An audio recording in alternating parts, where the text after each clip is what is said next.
Hello everyone, my name is Wenlong. I work in the curatorial and the research department in the Beijing Inside-Out Art Museum. So this online talk is organized by the Inside-Out Art Museum under the framework of our current exhibition, The Principle of Hope. And it is open since 6th of October, and it will last until next year, February. So if you happen to be in Beijing, please come and visit us in the Haidian district. Because of the COVID-19 situation in Beijing at the moment, we are organizing a series of online talks with the participating artists in our exhibition. So please stay tuned for more events. And today we are honored to invite Gabriel Tejedor, the documentary director based in Switzerland. Please say hi to the online audience. Hello, everybody. Nice to meet you all. And we are also very glad to invite director Feng Kehui, who is based in China. Hello everyone. 大家好. So in today's session, we are going to have them to talk about their films and how they managed to make them. We will also show the trailers of their work as well. So unlike the visual artists that we have invited earlier, usually artists will present themselves with a talk. Gabriel and Kehui, they are more spontaneous. So we will probably have a conversation instead. So today's session will be mostly conversational. And we will then have a Q&A session with the online audience. So you are also, the audience, you are also invited to raise questions, and please put your questions in the chat box. The total length of today's event will be about 90 minutes. So before we start, I'd like to mention briefly about the exhibition that we are having at the moment in Beijing, as it is the context for today's conversation. The title of the exhibition, The Principle of Hope, comes from the book, The Principle of Hope. It is a philosophical masterpiece published in Germany after World War II, and the author Ernst Bloch fled to the United States after the Nazi suppression of communist movements in Germany in the second half of the 1930s. And so the author emphasized the philosophy of the future precisely because his country and himself were in a situation where there was no hope or there was not much a future to talk about. So for the author, utopia is not an impossible ideal, but a modern expression that can inspire changes. And the heritage gained from the past is not a fixed tradition, but a supply of content that offers to us. So for today's session, we will start with Gabriel first, as he's from far away from Geneva. Before our conversation starts, I will briefly read Gabriel's bio. Gabriel Tejedor works as a director and a journalist. After studies in sociology, she mainly focused on social transitions and utopias in Russia and the ex-Soviet republics. He investigates the links between the inhabitants and their history, as well as their relationship to authority. Tejedor directed La Tasse, The Trace in 2014 about the inhabitants of the Kolyma region, and then Maskaya Strait made in 2017 about the dilemma of an 18-year-old Belarusian citizen voting for the first time. And later received a special mention at the Vision to Hell Festival and was screened in IDFA and many other festivals. In our exhibition, we are pleased to show your most recent film, Kombinat, made in 2020. And we discover your work from the Vision to Hell Festival. In this film, Kombinat, there are 3 families from the city called Magnitogorsk, an industrial city in Russia, which is about 2.5 hours away from Moscow by plane. So let's start by showing the trailer of the film.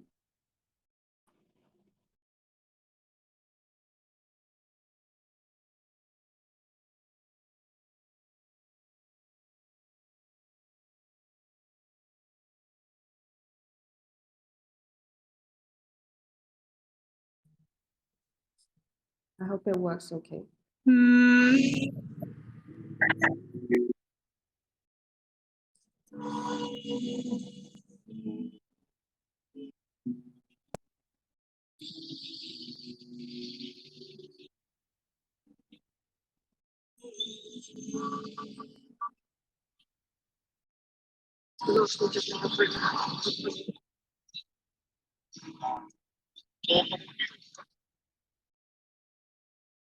Здесь мы не доживем до стольки лет, сколько мы хотим с этой экологией, как бы все равно.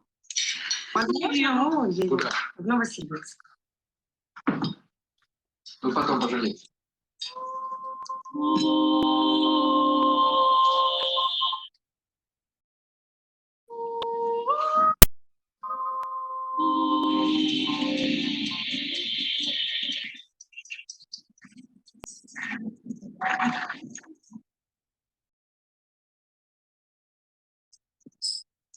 Семь, восемь, раз, два, три, пять, шесть, семь. Раз, два, три, четыре, пять, шесть, семь.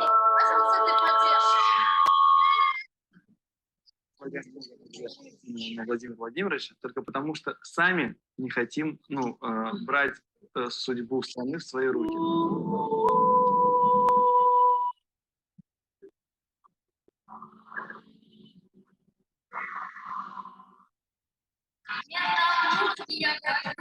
Пусть меня научат, ведь не папа не тонуть,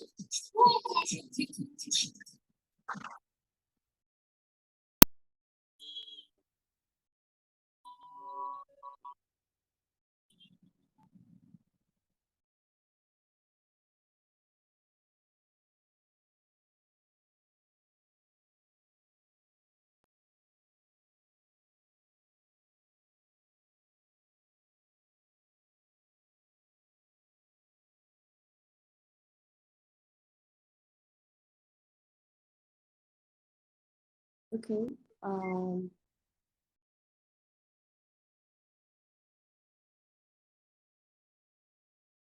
So Gabriel, please tell us about a little bit about the film and how did you decided to take this city in Russia as your film subject?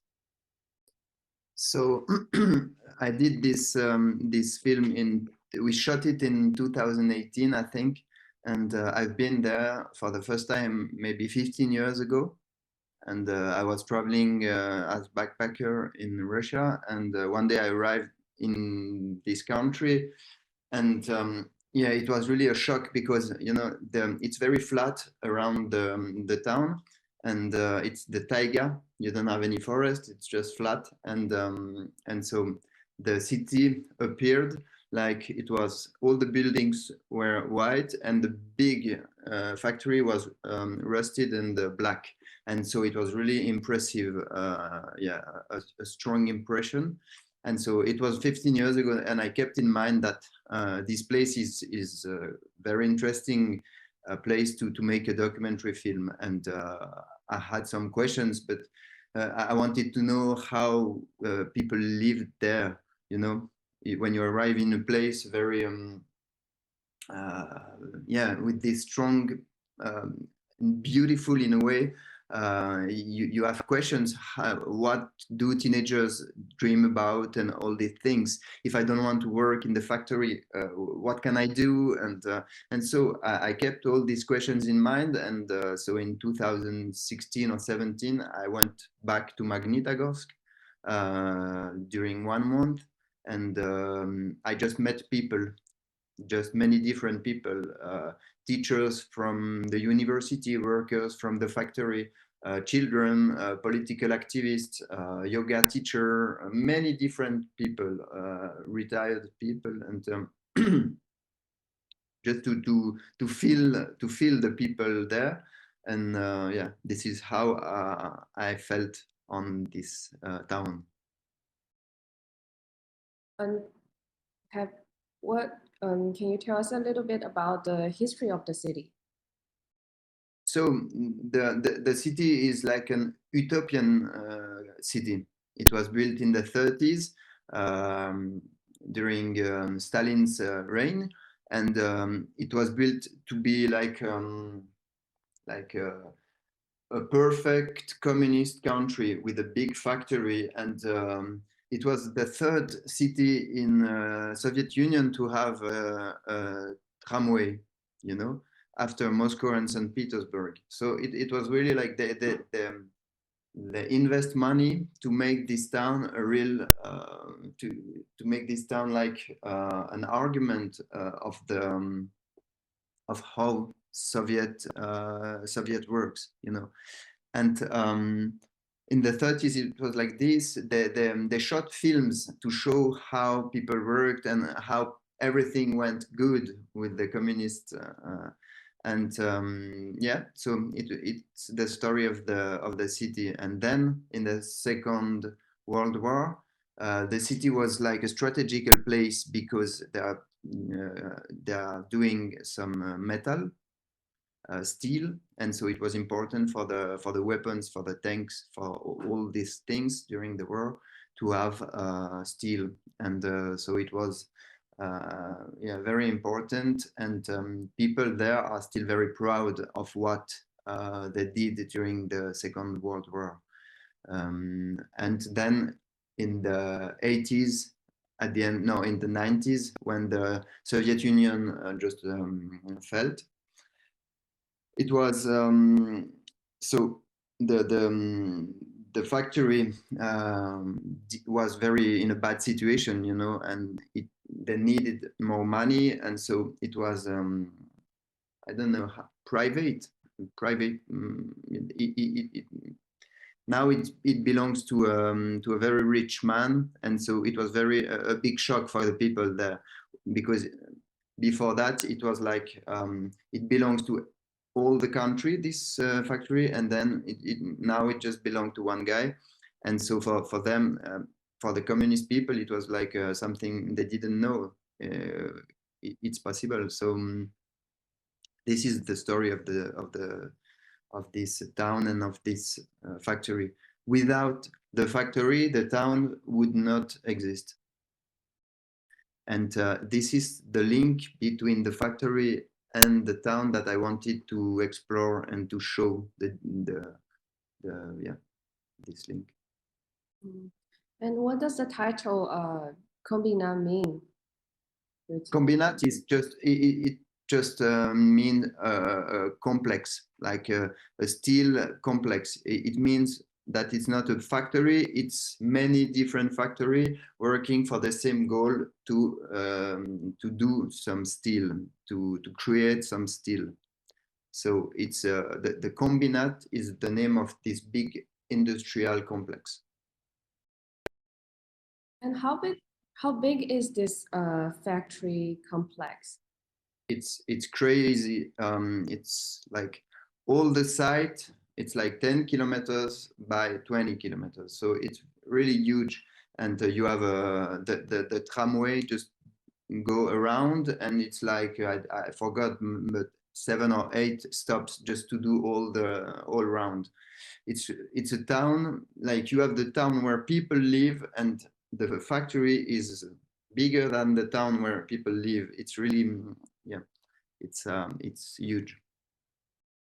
So the factory are still producing steel, so things are still working.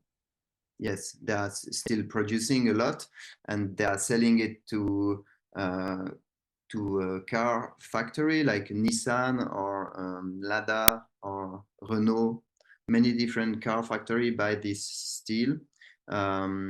In the beginning, in the 30s, they built the factory there because they had some stones to do this steel, you know. But now the mines are over, and they have to bring the stones from Kazakhstan, I think. So that's why they create this town in the middle of nowhere. So do you speak Russian? Yes, not very fluently. Like my English, it's really bad, but I can communicate. And it was I had in my team I had a Paulina who helped me for the Russian, but in some shooting I was alone. I mean, without any translator, and so I did the interview alone sometimes. But yeah, it's always the same. If people want to speak with you, if they are interested in your life, you can communicate. It's always, even if you don't speak the language, you always can communicate if the people in front of you want to know you and if you want to know him or her. And it's always the same. So I speak bad Russian, but it's enough to do my job. And how was your conversation with the locals? So the locals, as I said, I met a lot of people there, and what I didn't want to have in my film very poor people, you know, and not very rich people too, not oligarch too. I wanted to have people, I mean, people that if I would be born in this town, it would be me, you know, people that we have the same kind of living in different contexts, but, you know, just middle class. And they have a flat, they have a car, they can go sometimes in a holiday. It's like this, and simple life, but yeah, not too poor, not too rich. And so this is the way I chose my people, because I think it's quite not easy, but yeah, I wanted to, when I screen the film, people sometimes say it's not so interesting because it's just middle class, and we usually when we see people about Russia, it's always very poor or very rich people, but I think it's more interesting to have people like you, and maybe it asks you the question, if you'd be born in this town, what would you do? Would you work in the factory? Would you leave the town? What would you do? And that was the question that interested me. Yeah. So yeah, how did you, so you already have this idea of like what ordinary people in the city were, what's their mindset of living at the beginning? So how did you choose what to film, and how did you know the three families in your film? So I think the most important things is to spend time there, is to spend a lot of time with them, and to be honest. Like I always said I want to do a documentary film. I never said I want to do a corporate film about the factory. I didn't say that I want to make a family film or something like this. And so I spent time with them, and we had a meal together. We drank together. We've been to the dacha, to the like second house with the garden, and we've been to hobbies, to in the forest. And if you spend time with people, if you are honest, like, and if you are ready to open your privacy too, because they show me their family, and maybe they speak about some secret things or something like very personal, and you have to be ready to do the same, because it's you know, it's a mix, it's an exchange. And yeah, so that's why I wanted people quite in the same level as me, because I think it's yeah, it's the most interesting for me. Yeah. Sorry for my English. Oh no, I understand. All good. Okay. Yeah. Yeah. So yeah, that's, I think the people in your film, they all look and act very natural in front of the camera. Okay. Yeah, that's, and yeah, we spent time there, and we were sometimes 2 or 3 in the team, you know. So because the flats were small most of the time, and it's really full of things, because it's cold in the winter, and so it's not possible to let things outside, for example. So the flats are really packed. And so as we were only 2 or sometimes 3, it was possible to stay in the kitchen when they were all eating in the kitchen or cooking and eating, and someone else were speaking in the phone, and it was possible for us to be just in a corner and to shoot. And after some sometimes they forgot us and they just lived like if we were not here. So I think it's always a mix between technical goals, because you always want a big team with a lot of incredible movements for the camera, and what is but if you have that, you will disturb the reality.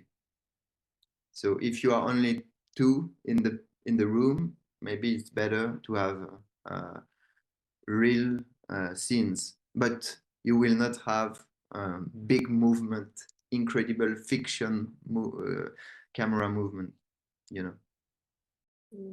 So how did you plan the filming, and how long does the project take? So as I said, the film really started 15 years ago, because I went there and just kept in mind I have to go back there, and I quite often thought about this place and asking me, when will I go there? And so finally, 15 years after, it was possible for me to go there. And so, as I said, I spent one month just meeting people, 2 weeks, and then a break, and then 2 weeks again, just taking my phone and asking people, okay, I found your number on the internet, or someone gave me your address, can we meet? I'm doing a research, a film, a documentary film in your town. I want to meet a lot of people. Are you okay to drink a coffee with me? And so I spent 1 month just meeting people. It was really hard time, because you're alone in a town, nobody know you, and you don't speak well the language, and so you just have to go and ask people many things. And so one day I arrived in a salsa dance school, and so I thought, oh, it's a good place. It's really interesting, because I had a visit of the factory, and I saw all these bodies, very, like, the conditions for the bodies are really hard in the factory. And in the dance school, it was the same people, but with different bodies that were just breathing and really happy in their bodies. And I thought, oh, it's really interesting, the difference between, And so it's how the shooting started, and we shot like during 1 year in 4 time, I think, 4 shooting sessions, and at the end maybe we spent there like 3 months, more or less, and then we had to do the editing, but we did it in Switzerland, and post-production in Switzerland too. And in Belgium. And since you're living and working in Switzerland and you were born there as well, so what makes you to make documentaries in Russia? And what makes you to look into the history of Russia and the republics of Soviet Union? I don't have a really precise answer. Maybe it's just because Russia is the maybe exact opposite of Switzerland. Like, it's really big. You have a lot of place. You have it's sometimes dirty. People show their emotions a lot. And in Switzerland, it's very clean, very small. We are really quiet all the time and quite closed with people we don't know. We don't speak with them. And so in Russia, people after 1 hour and a glass of vodka, you are just speaking about love, death, politics, and philosophy. And so maybe that's why it interests me, because it's what I don't have at home. I don't know. Maybe it's just that when I was teenager, I did a trip in Eastern European country, and I really enjoyed this trip. And then I thought, what's Easter? How is it in the different Eastern countries? And I arrived in Russia, and it's so big that for this time I go there for holidays and for working. I just don't know. So from your observation, what do people think about their future in the Magnitogorsk, and how do they find their meaning life? You know, what was really interesting for me was that people are really like we are all like, of course the city is different, the context is different, but what they have in mind in everyday life is like, will I keep my job? Will my boss be okay with me today? Will my children be healthy? Will I find love in my life? You know, it's just human questions, and you know, it's not so different. So what they have in mind, and environmental questions are the same there as we have here. They know that the factory is polluting a lot, and they want to do better. I mean, the people working, maybe the chief, it's different, because I think they want more money than to stop pollutions. But the people just the people I met, they really are, they know the situation, and for the future they know it's bad, and they know that we're going just in the wall, like full speed, direct in the wall, with the environmental situation. But sorry, it's not really in the theme of the exhibition, principle of hope, but I think even if even if we think that the situation is not going in a good way, we can keep hope. I mean, I have children. I want to give them a better future, even if I see the situation is bad. I don't know. Yeah, I think it's very relevant to the theme of our exhibition. When we mean principle of hope, we don't mean that there are a set number of rules that we can use to find hope. What we mean is when things looks not so good or not promising, we have to hold on. And this is also what I can find in your film as well. But maybe just for the principle of hope, it's just to for me, the hope is maybe to meet these people in this town of Magnitogorsk and not to judge them, just to try to understand why they go working in the factory, because they need some money to live. And I mean, they don't want to do bad things. They just have to earn money. And maybe the hope is that if we try to understand all the people and not to judge them, it will be better, because in this way, maybe you ask yourself, what can I do better? Not to judge the other, but just to ask yourself, what can I do better? Maybe my principle of hope.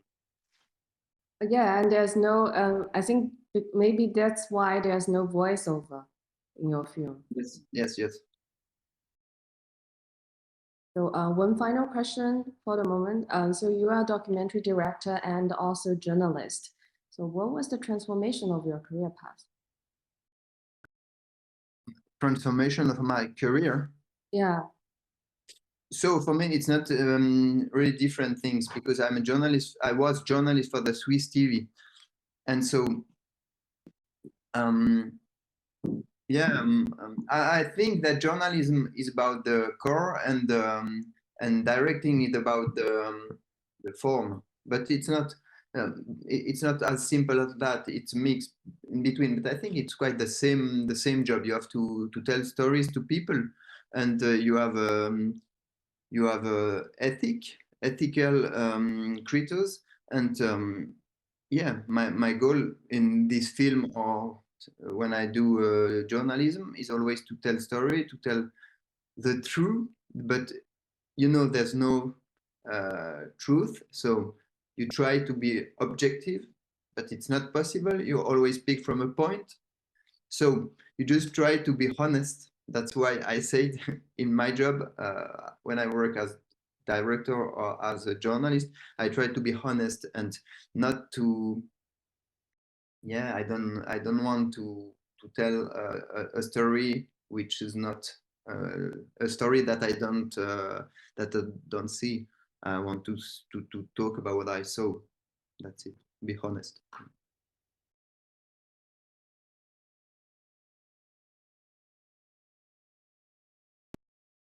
I think what you just mentioned is very inspiring in terms of being honest of what you were filming. Okay. And now we'd like to invite director Feng Kehui, and we will have a Q&A session after that. So again, I will briefly read Feng Kehui's bio, and we will also show the trailer before the conversation.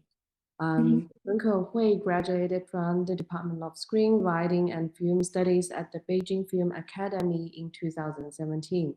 And she entered the field of documentary filmmaking with her undergraduate and award-winning documentary short, Acrosanti, A State of Fugue. And she has closely combined her work with social and environmental issues. She continues to explore the relationship between human beings and their living space through different media, such as film scripts, documentaries, and photographic works. Now, let's have a look at the trailer of Acrosanti.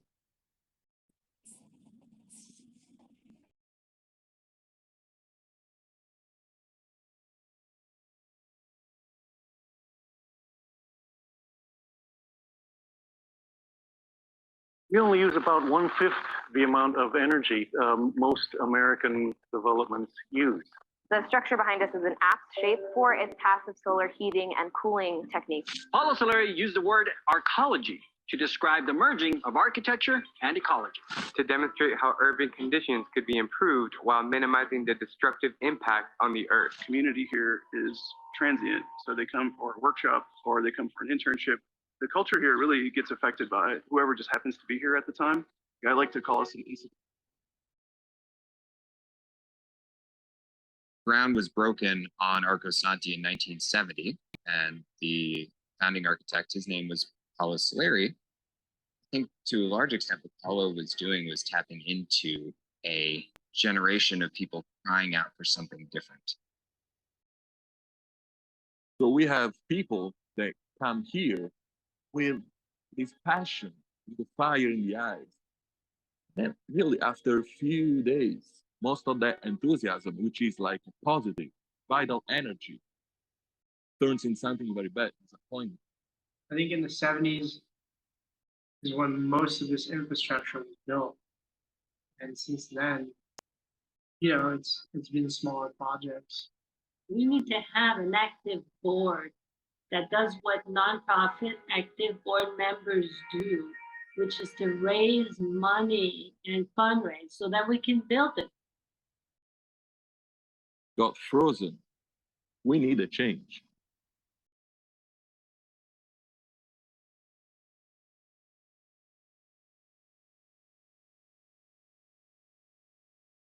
When I arrived, our financial position was extremely weak. I frankly had to take care of those things first. Oh, well, I've been laid off, which is kind of difficult after 50 years of work. Because we all live here, it also means that there's no guarantee that you continue to live here.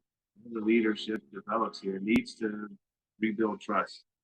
But give me a reason why I should work hard for the next 10 years that you're not just going to follow.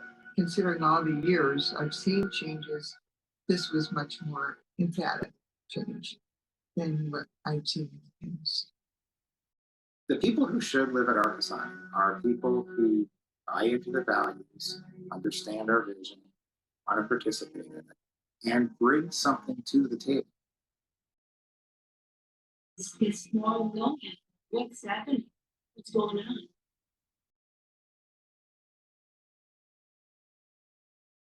There was a hunger for change when I arrived here, but then when change actually starts happening, it's the natural human instinct to say, oh gosh, oh, I didn't realize it was going to be that much change.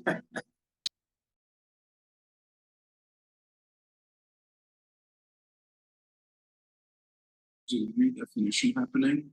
What are the criteria? What are we actually looking for? And who's we?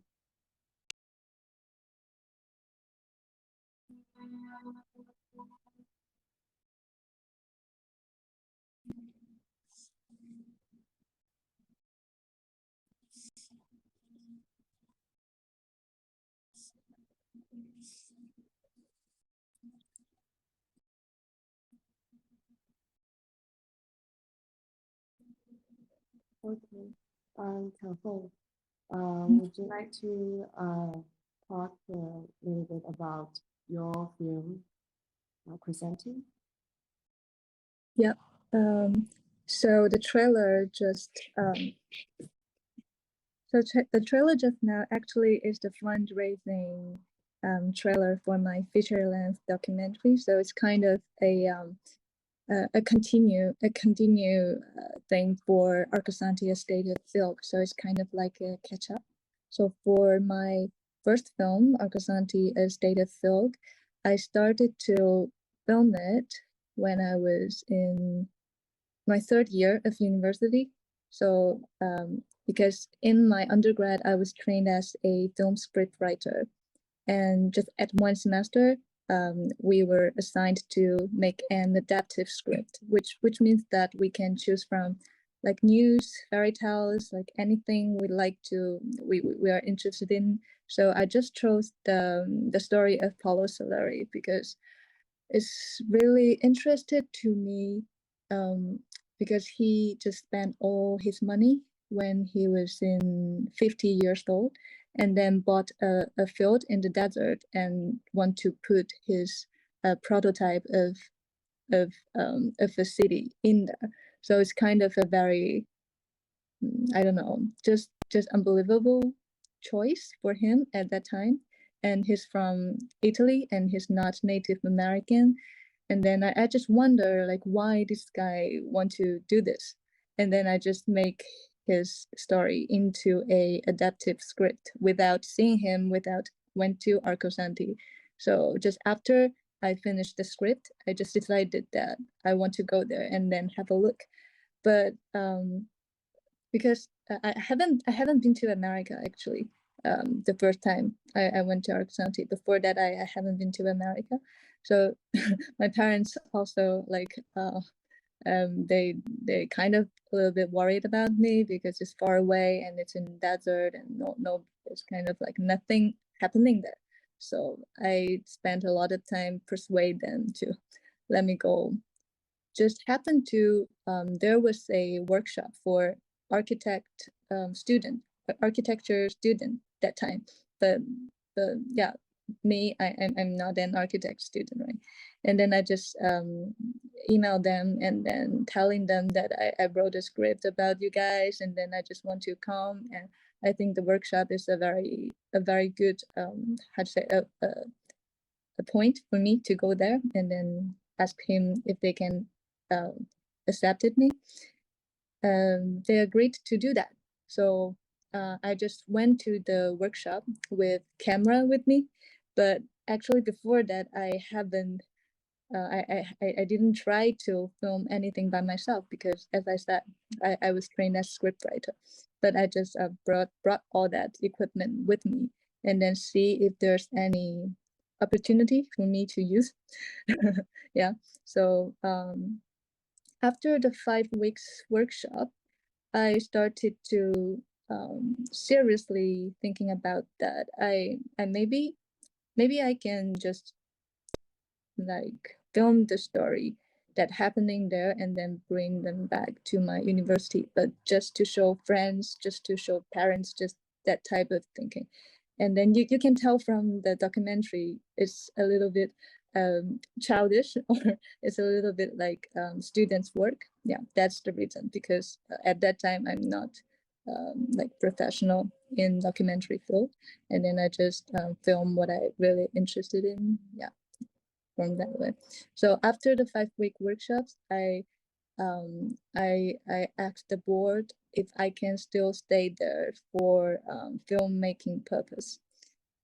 Firstly, of course, they rejected it because a lot of people went there and then want to film the story there, but it's kind of like a disturbance for the local resident because they don't want to be seen as a actors, or just kind of like you are in a zoo and there are animals in there, because they don't like, nobody like that type of feeling. But since I've been I lived with them for a while, and then they know who I am, and then they said, okay, you can try, you can have a try. But the fact is that I need money to stay there, right? And then I was a student and no money. So I just asked them if I can like work for them in some ways to exchange for the room and brought for me there. And then I just work in the kitchen, work in the guest room to exchange for my staying there. And then yeah, so that's how the film is possible to start to film. So for that I stayed for 2 more months, and then I went back to China for my university, and then I went back again in the next winter holiday, just shoot for one more month. I think 1 more month. So for the short documentary film is actually spent 3 months in total. Yeah.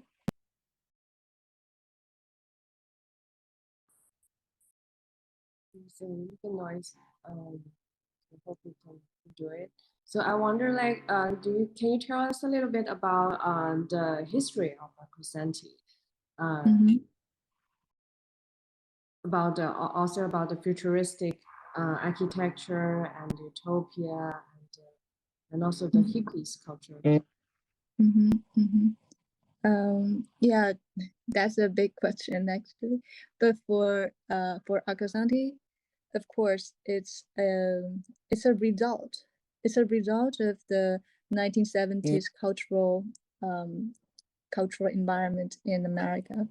Yeah, so back in that time, people do not believe in the mainstream of living, and then they want to find an alternative way of like, how can I be and who I am, and I want to find my way myself rather than obey the rules.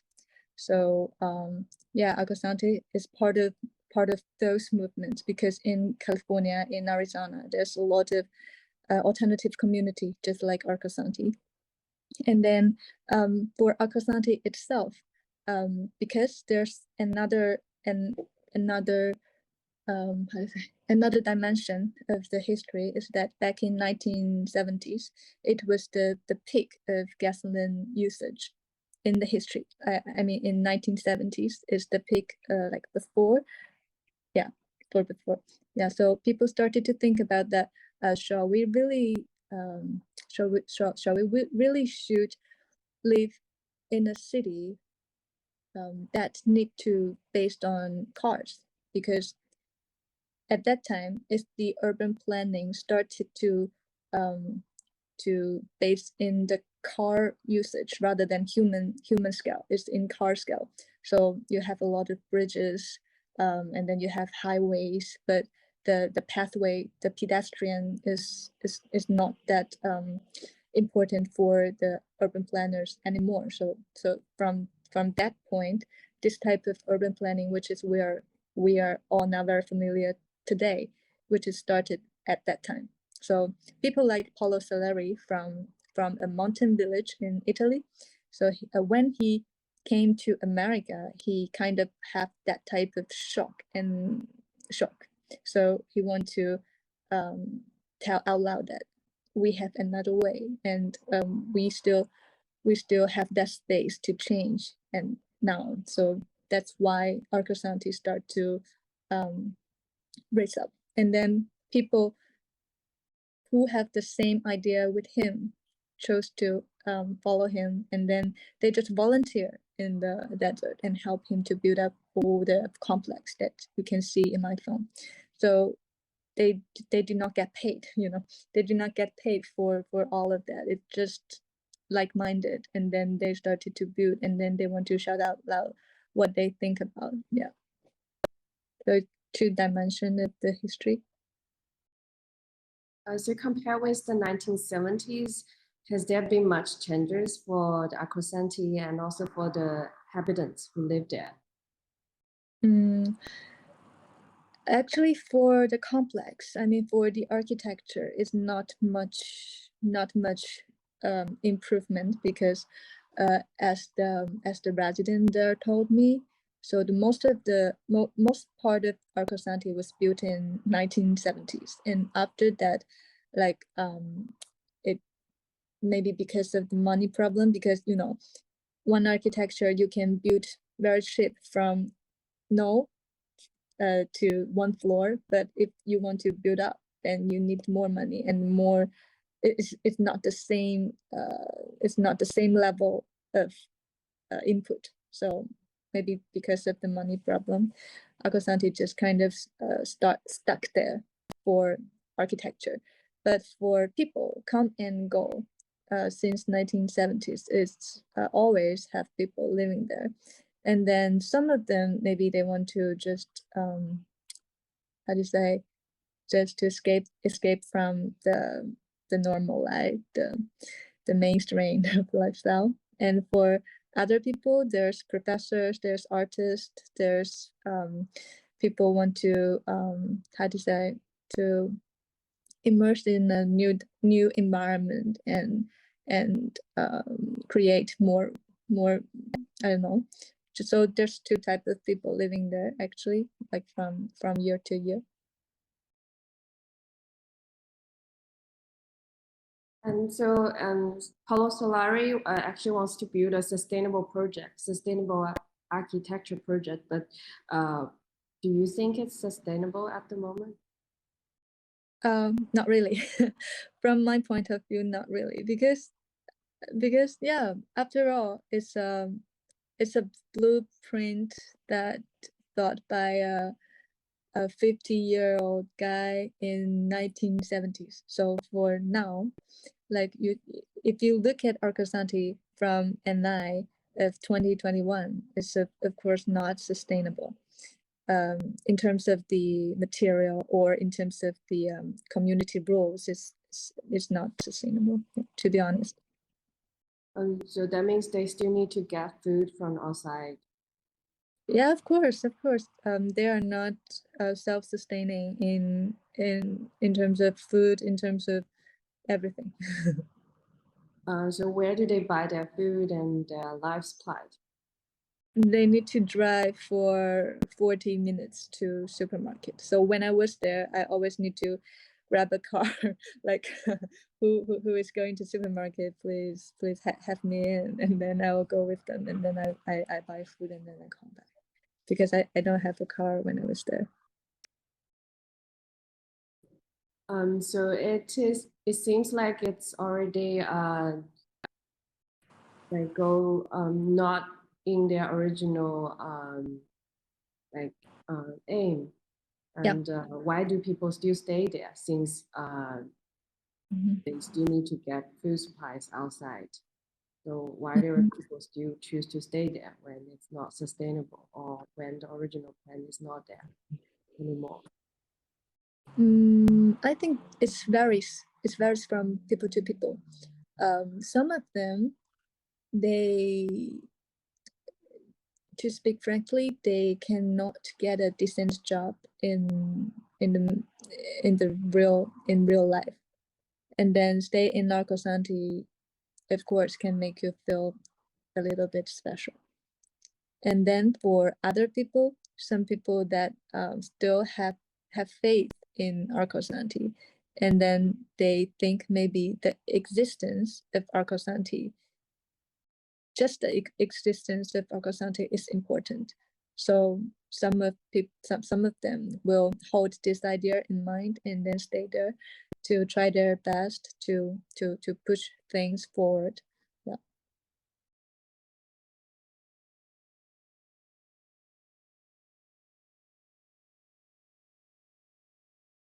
And so for the project, you said you started by yourself, and did you get, how big is the team at the end? Did you find other members to help you with the, so for the first time, it's only me by myself, just one people. And then the second time, when I back in for the winter holiday, it was two people, so me and my editor, and sometime he will be my cameraman. And at that time, one of my close friends in America, he came to help me for several days. So the second time is 3 people in total. And then the third time is the time that I made this I made this fundraising trailer. So for that time, it's 4 people. Yeah. So do you have any plan for any future plan for the Acrosanti? I think we talk a little bit over the phone, and can you speak about it? That's a pity actually, because we filmed that fundraising trailer in 2019. So it's October 2019. We went back and then we started to meet the board member to sign the shooting how to say that, the shooting contract, something like that, with the government, and then we got the permit to film in there for 2 years. So the reason for the raise up of the feature length film is that one of my favorite film director, Francis Coppola, was about to film his last film, Metropolitan, in New York, and then that feature feature film is kind of based on the real story of Paolo Soleri. And at that time, Acrosanti started to change, as what in the trailer is that Acrosanti started to become commercialized. So I really want to film this 2 part. One is the process of the shooting of feature length film, and then one is the real process of how the utopia Acrosanti is changed. So I want to do this 2 parallel and then put them together to create more space for discussion. So that's my idea of the feature length documentary. But so I've already contacted Francis Coppola, and then they want to talk to me actually. But just before I went to New York, the COVID started, and then it's never ended after that. So the feature length film plan is kind of stuck for now. Yeah. So I am now still working in Beijing, still filming documentaries.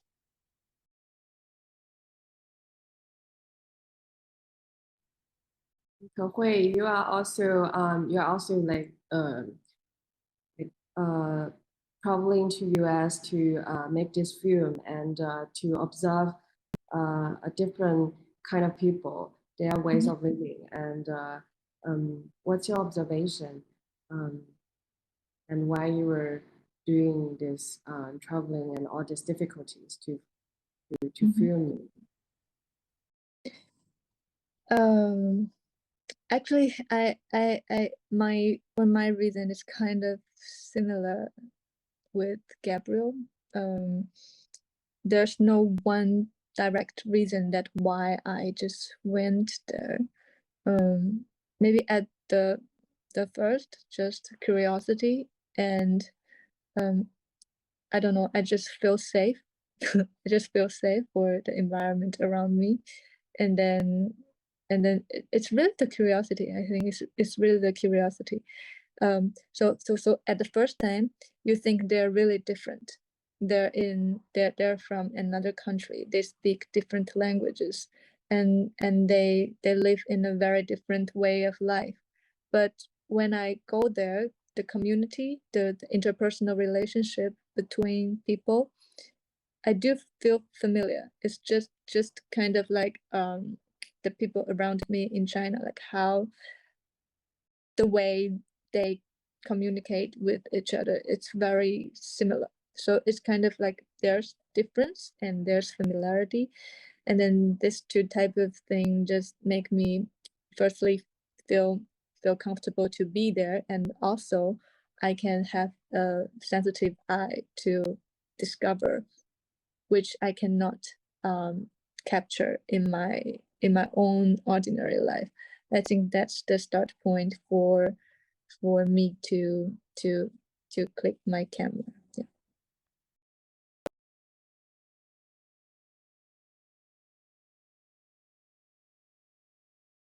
And back to our conversation and why we where we have your film in the exhibition. What do you have any reflection on that as well in terms of the utopia and the principle of hope? It is really relevant to the theme of your film.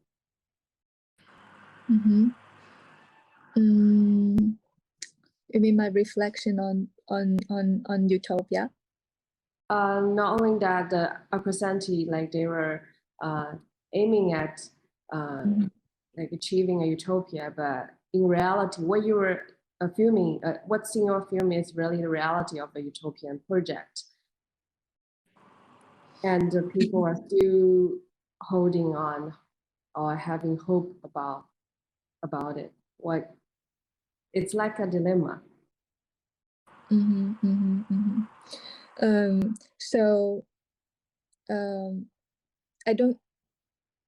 I really don't think utopia is a verse. So utopia is just a state, which is an idea. So I actually, for me myself, I will not regard Arcosanti as a utopia, but rather I'd like to regard it as an evolving process, and that evolving process do not only include the architecture, but also the people, the relationship, the different type of thing which it can hold. So in that way, utopia, maybe for me myself, I can imagine like a world without COVID, maybe a utopia for now, but yeah, just like if you want to attain any idea or any target, you have to make a move. And then maybe for me, I rather think the move is much more important rather than the idea. And for Accosanti, it moved in 1970s, maybe because of the cultural environment and something like that, but it cannot move now.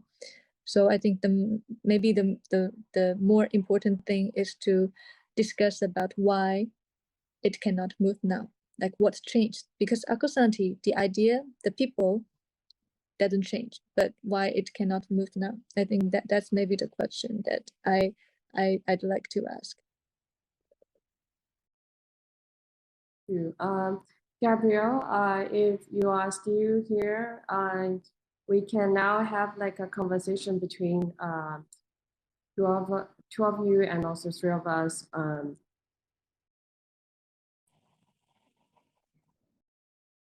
And I will start asking about the COVID-19 situation and how does it affect your filming, and also how's the situation with the Accosanti people?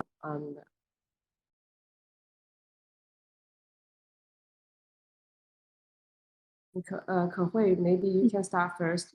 How does COVID-19 affect people who live in Accosanti? Okay, so actually, because now I can only see them from Instagram and Slack. We have Slack group. So I think COVID is not much have influence on them because they're in the middle of nowhere. They're in the desert, so it's fine. But because one of the biggest income for all of them is the tourist. So in COVID, there's no tourist go to Accosanti, so their income is cut down a lot, and some of them moved away from Accosanti because some of the residents in Accosanti, they worked as tour guide, so they get $10 for each group, and then if they can do 6 times a day, which is a very decent income for them to live in desert, right? So if there's no tourists, then they cannot have that payment. So some of them decided to leave. And Gabriel, how does COVID affect your project? I finished my project before COVID started, but I'm very lucky, but I did now I'm working on a movie, historical movie, so it's mainly based on archives, so I don't have to travel a lot.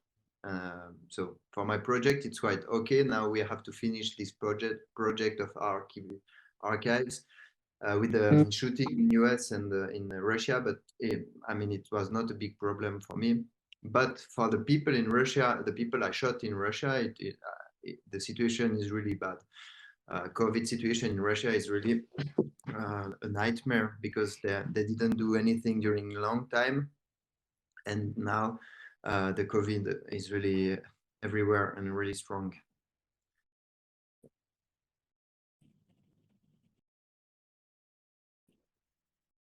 And can you still travel to Russia for your project?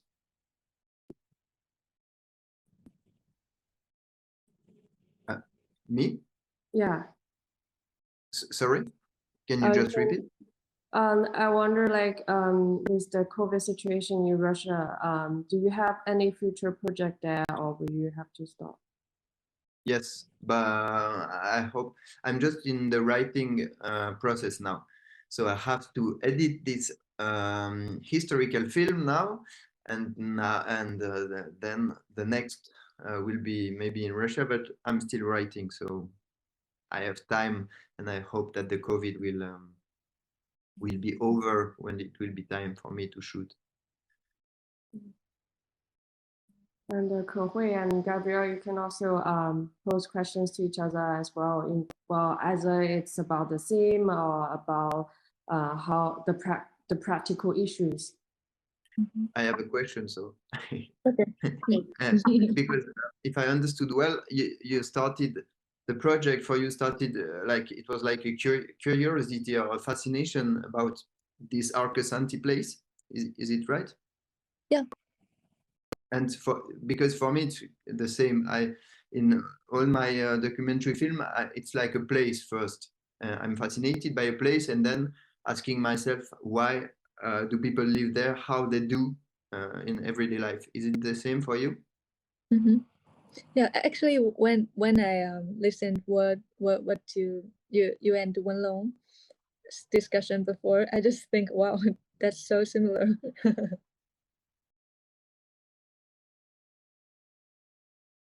And how is it to find them?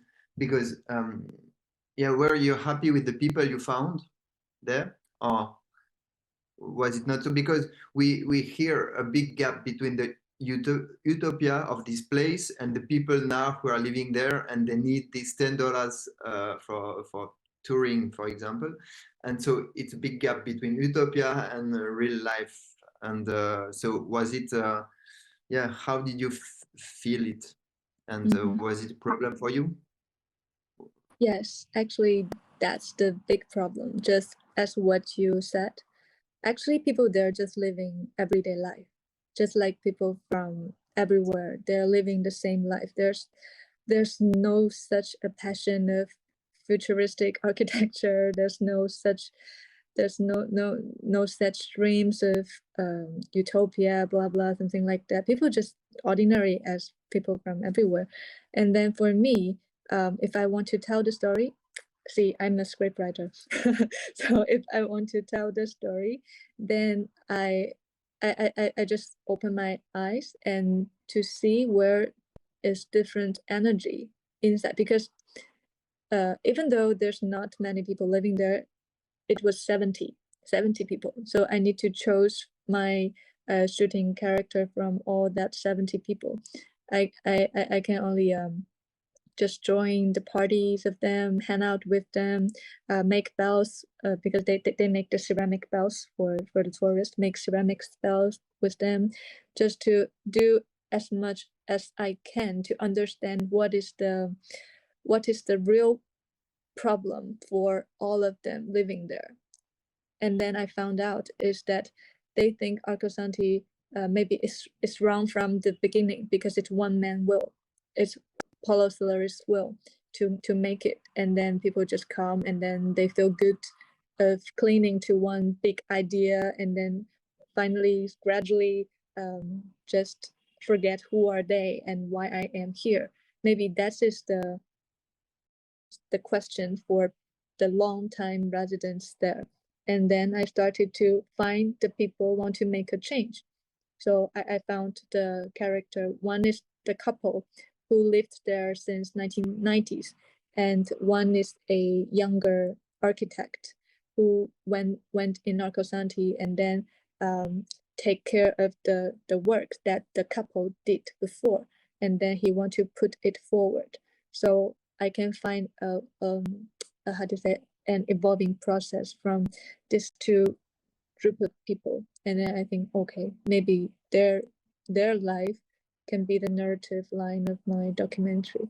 Yeah, but it's still a little bit naive actually for me. When I see my film now, I think it's still a little bit naive. It's very it's not like yours, because your film is very mature for me. Yeah. So for mine one, at that time I still want to tell a story rather than to immerse in their life. I think that's maybe the big change for me now. Yeah.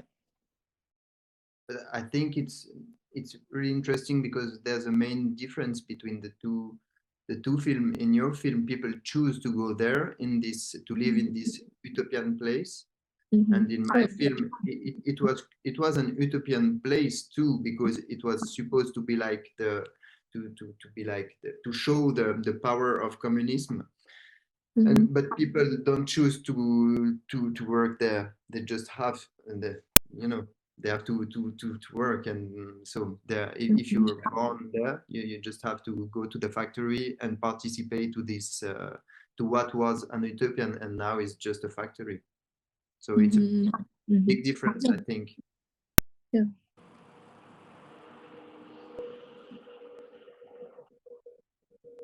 And can I ask my question? Yes.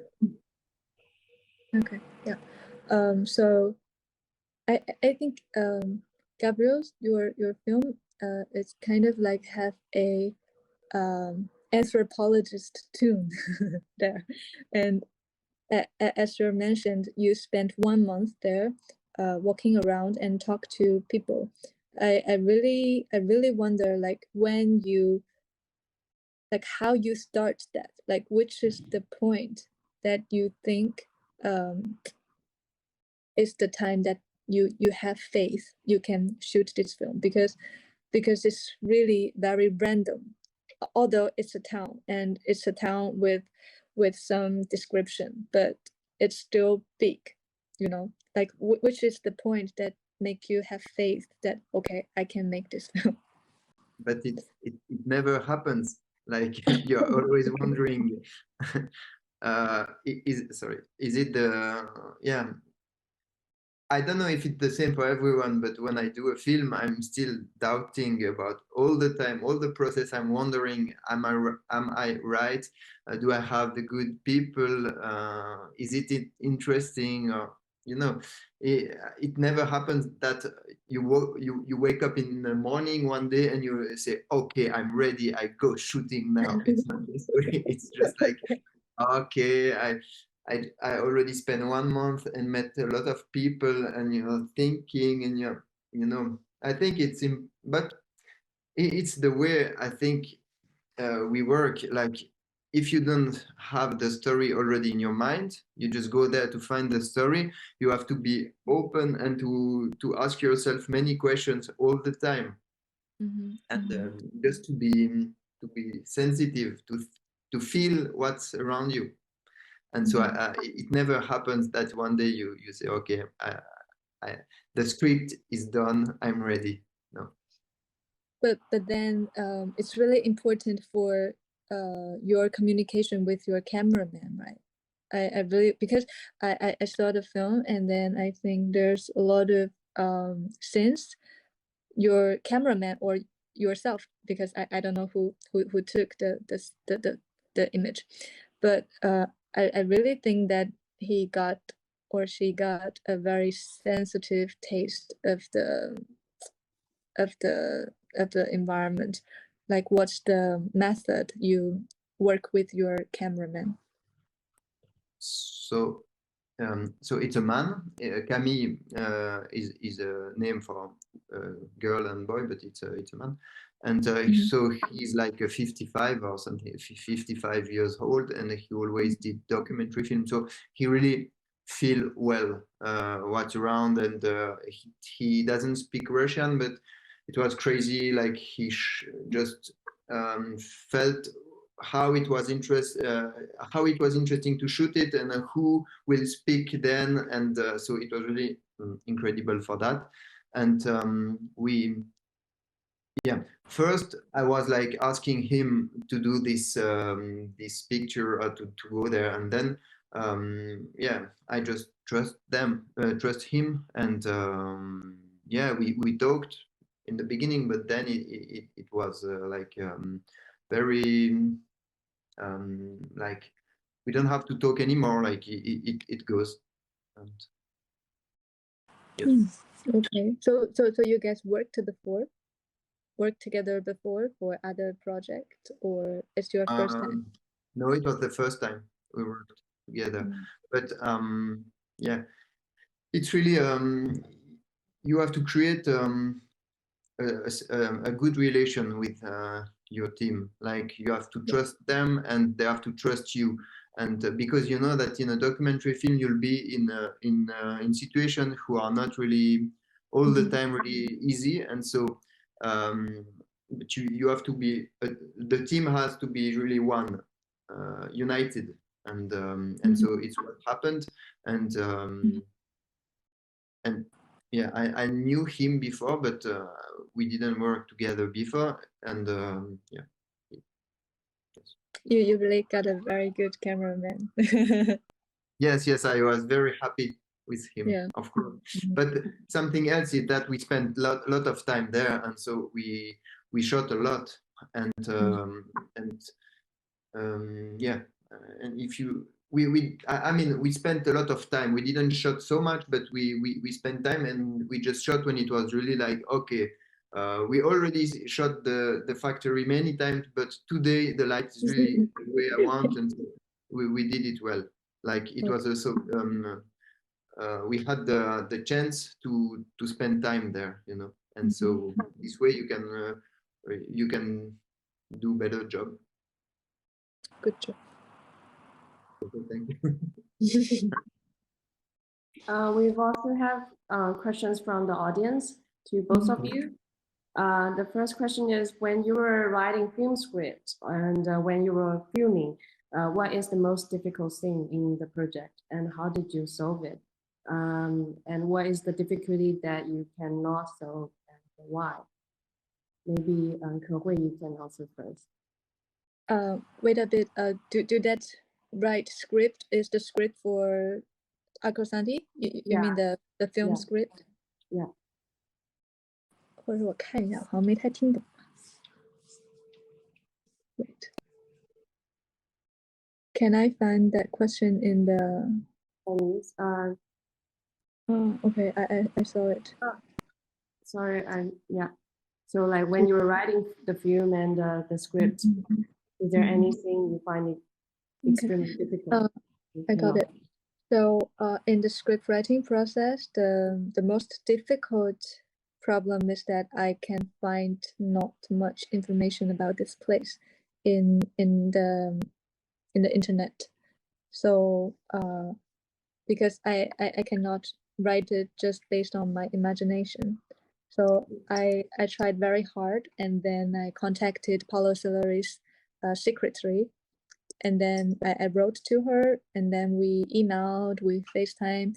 So from that process, I can got a lot of first-handed information from Paulo Soleri's secretary about his life story. So yeah, that's how the problem solved. And for the filming process, I think the most difficult problem is, I think maybe it's the feeling. Maybe it's the feeling inside my heart is that I am disturbing their life. I think that's maybe the most most difficult problem for me. There's always feeling that I like why I am here and what I am doing, and why they need to accept my shooting requirements or shooting inquiry. Maybe it's that type of feeling. It's a problem for me, and but like for them, like one time, one of my characters just told me that let just make it as a journey that we can like see from above. Yeah, so I think my character's words just make me comfortable, and then make me a little bit free from that type of feeling. Yeah. That's how the problem solved. Yeah. And Gabriel, how about you?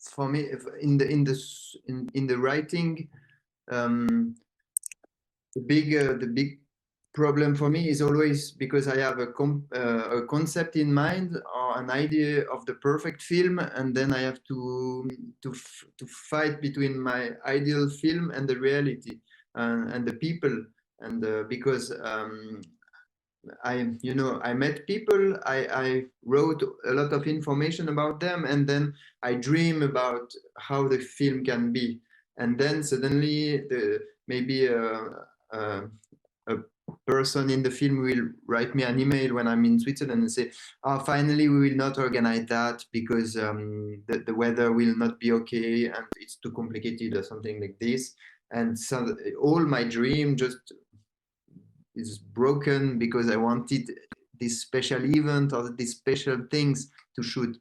And so it's always complicated for me between the reality and, because even if it's a documentary film, you always have a narrative aspect in the film, and you know what is wrong and what is a good story and what is just a boring story, and so you sometimes want to tell a really strong story and to show beauty and to show like impressive pictures, and you want to explain the best way your concept in the film, but reality is not always your friend.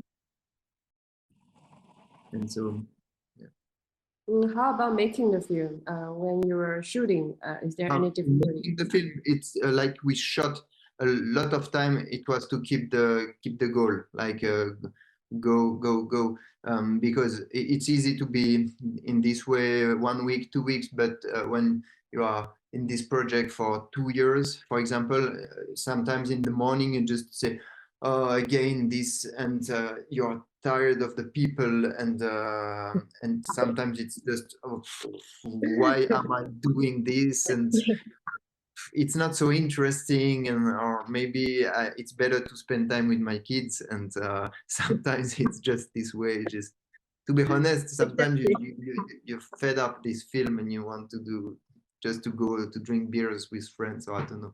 Sometimes, yeah, it's to keep the goal, and it's not easy. Yeah, that's the difficult part. And there's another aspect. Sometimes, as I said, it's about the doubts. You at one point you have to choose your characters, and but then it's not because you chose them that you will not doubt anymore. You're still wondering, but after 1 month of filming him or her, is it really the good character I have to do my film about him or her, you know? And so it's horrible. It's good in a way because you are not like, it's good to ask yourself questions, but it's not the easiest way to work, just to doubt. Agree. 观众也就是the audience asked me to translate it briefly, so I'll just make a summary of what you both just said. 所以刚才冯可慧他在说，在电影剧本方面，他刚开始找不到太多亚高山地的信息，所以他后来联系了建筑师的秘书，然后跟他有电话和邮件来往，这样他就发现了更多这个故事的背景。然后在拍电影当中的话，他有时候会觉得可能心理上觉得他打扰了他们的生活，所以他内心有一些挣扎但是其中的一位拍摄者也告诉他，也安慰他说，可以把这个拍摄当成是我们一起来完成的一个旅程。那 Gabriel 他有解释到说，这个他在电影剧本方面，就是有一个心理他最理想的一个情况，以及现实实际上会遇到的各种问题之间的一个差距，所以他也一直在想办法，就是调节，就是理想和现实的距离。然后在拍电影的时候，他觉得首先是很难在拍电影上持续保持这个拍摄的动力，以及他在拍摄过程当中也可能会对选的拍摄对象感到怀疑是不是一个好的对象，但他觉得这样的这个心理是有害的。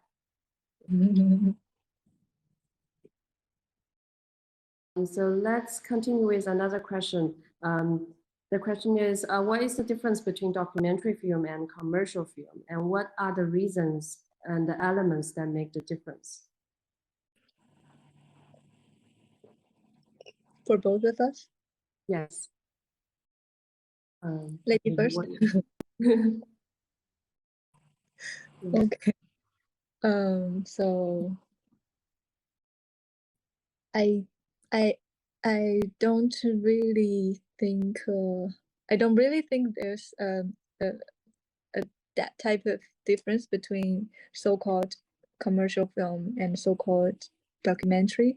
I think documentary can be also commercial as well, but that depends on like what the director want to express, because the way of commercial or the way of much more independent, they are both toolkits for the director to take usage of, rather than a role that the director must to obey. So yeah, for me there's not much difference. And Gabriel, how's your answer? No, for me it's really different, because in a commercial, the guy who pay you to do the movie can ask you to do it in one way, or to say something. And in a documentary film, it's you choose, you are the director, you choose what to say and what you want to show. So it's really a big difference, I think. Mm-hmm.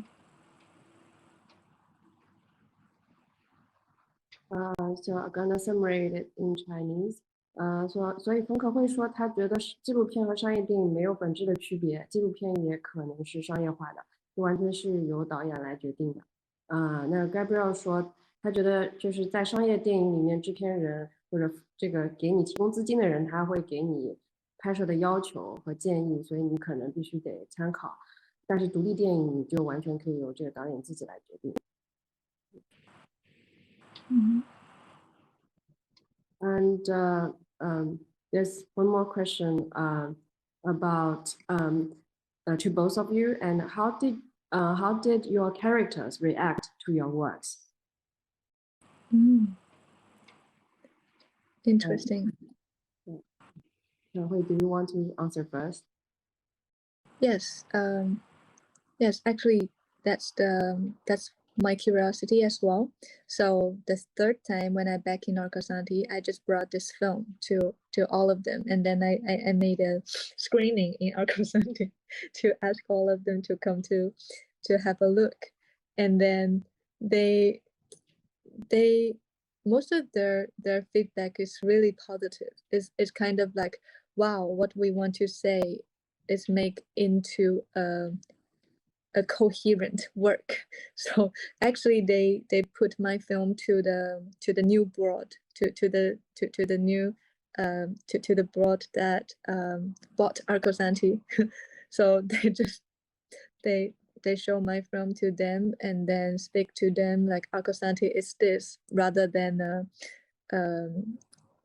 a monument or a tourist place. It have life in it. and then I feel happy about that. Yeah.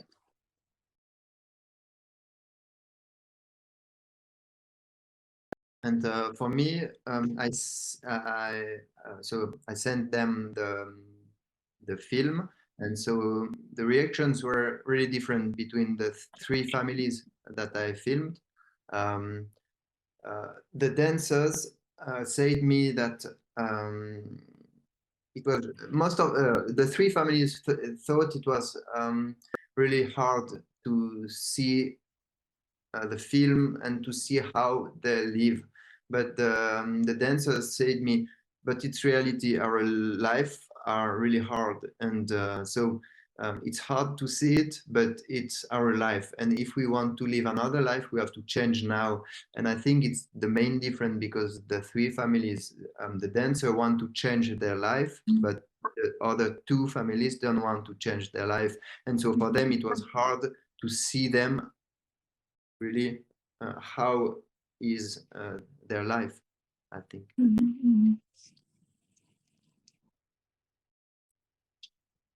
Okay, the next question is about, is also to both of you. And how did you figure out the narrative of the documentary? And did you literally wrote a story before shooting, or you shoot video pieces based on the instinct and then figure out the narrative and to put together everything at the end?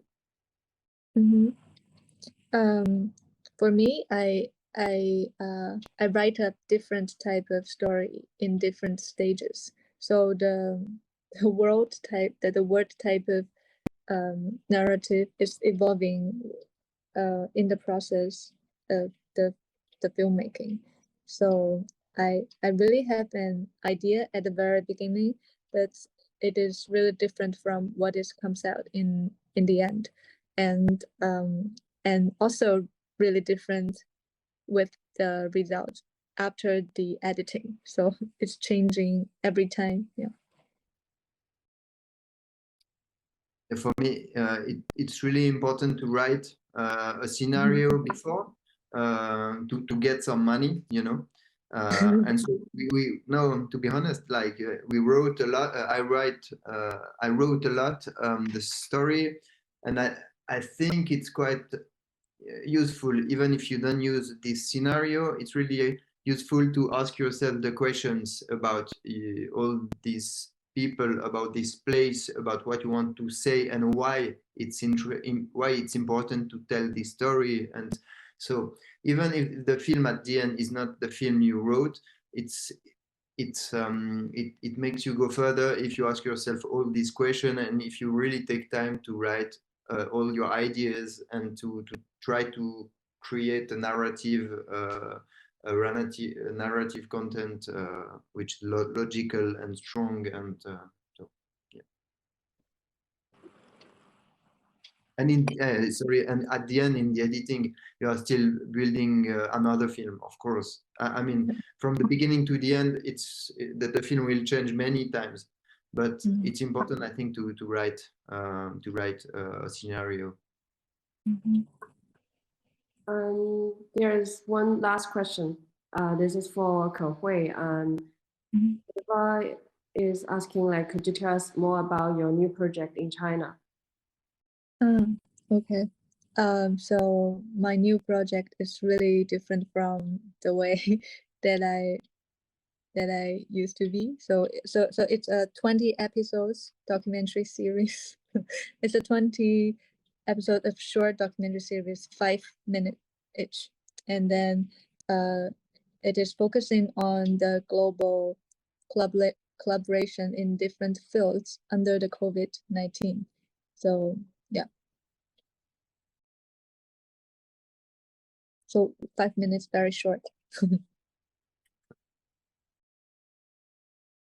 So I think our online talk is toward the end, and thank you very much for both directors, and thank you, Gabriel, for collaborating with us, even with the time difference.